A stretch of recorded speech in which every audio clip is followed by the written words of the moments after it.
dergehên tevneperestiyê dîsa li pêşiya elenda xewnan vekirin semawenda sembolên tûnebûnê bi dîwarên hovîtiyê daliqandin bi ximaviya reşahiyê tîpên mirinê nivîsandin. Li ser ciwaniya sînga te wajo kirin serê kaniya gohînê ji meya serxweşiyê hişyar nebûye.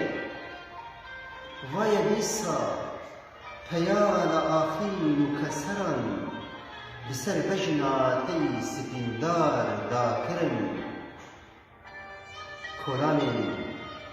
Kolanên gohînê ji sawa mirinê dilerizin û careke dî bi kûranînê jena xwe li dar xistin û çend gulên şelgewîn ji bejna jiyanê weşandin. Kenê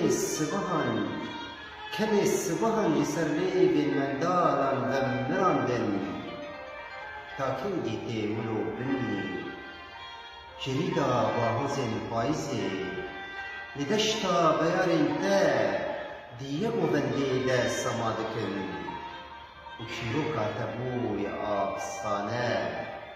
Temenê salan bi teşiya rewrewka leylanê dirêse tu bûye evîneke bê dawî.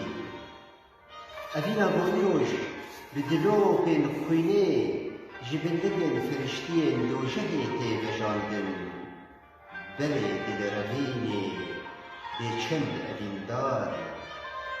evîndar di mihraba te de ji bo şelgewîna çavên te li nêj dikin û qet dilsar nebî.